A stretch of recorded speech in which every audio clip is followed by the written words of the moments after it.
2024 September 20 അടിച്ചേൽപ്പിക്കുന്നത് RSS agenda. ഭൂമിശാസ്ത്രപരവും ഭാഷാ സാംസ്കാരിക പാരമ്പര്യങ്ങളാലുമുള്ള വൈവിധ്യങ്ങളുടെ സമന്വയമാണ് India. രാജ്യത്ത് വ്യത്യസ്ത സാമൂഹിക രാഷ്ട്രീയ സാഹചര്യങ്ങളുള്ള 28 സംസ്ഥാനങ്ങളും 8 കേന്ദ്രഭരണ പ്രദേശങ്ങളുമുണ്ട്.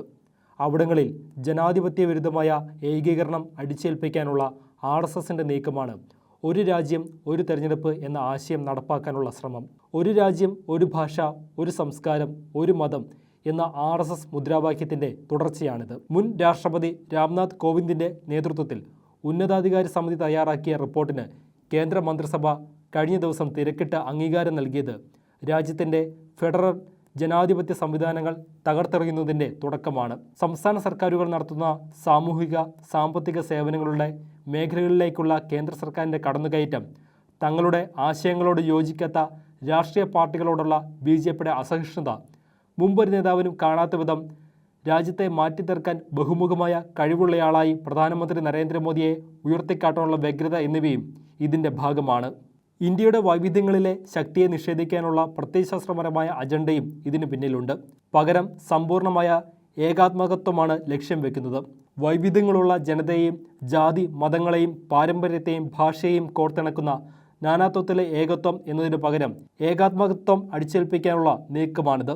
ഒരു രാജ്യം ഒരു നികുതി, ഒരു രാജ്യം ഒരു റേഷൻ കാർഡ് എന്നിവ അടിച്ചേൽപ്പിച്ചതിനും അപ്പുറമാണ് ഒരു രാജ്യം ഒരു തെരഞ്ഞെടുപ്പ് എന്ന അജണ്ട. ഇത് നടപ്പായാൽ കേന്ദ്ര സർക്കാരിൻ്റെ രാഷ്ട്രീയവും ഭരണപരമായ അധികാരം പല മടങ്ങ് വർദ്ധിക്കും. സംസ്ഥാന സർക്കാരുകൾ ഏറെ ദുർബലമാകും. സംസ്ഥാന നിയമസഭകളുടെയോ മന്ത്രിസഭകളുടെയോ കാലാവധി വെട്ടിക്കുറയ്ക്കുകയോ നീട്ടി നൽകുകയോ ചെയ്യുന്നത് പാർലമെൻ്ററി ജനാധിപത്യത്തിൻ്റെ തത്വങ്ങൾക്കും ഭരണനിർവഹണ സമിതികൾക്ക് നിയമനിർമ്മാണ സഭകളോടുള്ള ഉത്തരവാദിത്വത്തിനും എതിരാണ്. ഫലത്തിൽ ഒരു രാജ്യം ഒരു തെരഞ്ഞെടുപ്പ് എന്നത് കേന്ദ്ര സർക്കാരിൻ്റെ അധികാര കേന്ദ്രീകരണവും ഫെഡറലിസത്തിൻ്റെ നാശവുമായിരിക്കും. സംസ്ഥാന നിയമസഭകളുടെ കാലാവധി വെട്ടിച്ചുരുക്കാനോ നീട്ടി നൽകാനോ രാഷ്ട്രപതിക്ക് നൽകുന്ന അധികാരം, അതായത് കേന്ദ്ര സർക്കാരിന് നൽകുന്ന അധികാരം, സംസ്ഥാനങ്ങളുടെ അവിടങ്ങളിലെ നിയമസഭാ സാമാജികരുടെയും അവകാശങ്ങൾക്ക് നേരെയുള്ള കടന്നാക്രമണമാണ്.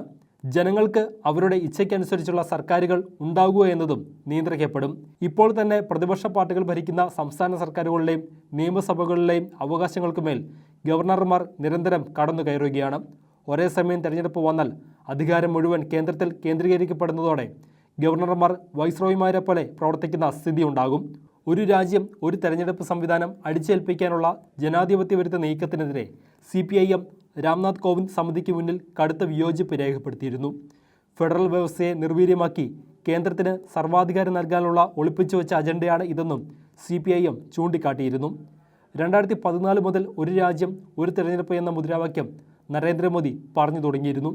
2020 പറഞ്ഞത് ഇത് ചർച്ചയ്ക്ക് വിധേയമാക്കേണ്ടതല്ല, മറിച്ച് രാജ്യത്തിൻ്റെ അനിവാര്യതയാണ് എന്നായിരുന്നു.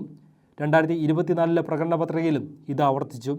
ലോക്സഭയിൽ തനിച്ച് ഭൂരിപക്ഷമില്ലാതിരിക്കെ നിരവധി ഭരണഘടനാ ഭേദഗതികൾ ആവശ്യമുള്ള ഒറ്റ തെരഞ്ഞെടുപ്പ് നിർദ്ദേശം ഇപ്പോൾ അംഗീകരിച്ചതിന് പിന്നിൽ മറ്റ് ലക്ഷ്യങ്ങളുമുണ്ട്. പ്രതിപക്ഷത്തിൻ്റെ ശക്തമായ എതിർപ്പിനെ തുടർന്ന് മൂന്നാം മോദി സർക്കാരിന് പല തീരുമാനങ്ങളിൽ നിന്നും പിന്മാറേണ്ടി വന്ന സാഹചര്യത്തിൽ 100 ദിവസത്തിനുള്ളിൽ വലിയ തീരുമാനങ്ങൾ എടുത്തുവെന്ന് വരുത്തി തീർക്കലാകാം. കഴിഞ്ഞ ലോക്സഭാ തെരഞ്ഞെടുപ്പിൽ BJPക്കെതിരെ രൂപം കൊണ്ട ഇന്ത്യ കൂട്ടായ്മ പ്രതിപക്ഷമെന്ന നിലയ്ക്ക് പാർലമെൻറ്റിനകത്തും പുറത്തും അംഗീകരിക്കപ്പെടുകയും ശക്തിപ്പെടുകയും ചെയ്യുന്നത് RSSനെയും BJPയെയും വല്ലാതെ ഭയപ്പെടുത്തുന്നുണ്ട്. ഈ ഘട്ടത്തിൽ സങ്കുചിത ദേശീയവാദം ഉയർത്തി ഇന്ത്യയിലെ തെരഞ്ഞെടുപ്പ് രാഷ്ട്രീയത്തെ പ്രസിഡൻഷ്യൽ രീതിയിലേക്ക് കൊണ്ടുപോകുന്നതിനുള്ള ഗൂഢശ്രമമാണ് സംഘപരിവാർ നടത്തുന്നത്. ഇന്ത്യയിലെ പാർലമെൻ്ററി ജനാധിപത്യ വ്യവസ്ഥയും ഇന്ത്യ എന്ന ആശയത്തെ തന്നെയും അട്ടിമറിക്കാനുള്ള സംഘപരിവാർ നീക്കങ്ങൾക്കെതിരെ വിപുലമായ പ്രചാരണവുമായി ജനാധിപത്യ സമൂഹം ഒറ്റക്കെട്ടായി മുന്നോട്ട് വരേണ്ട സമയമാണിത്.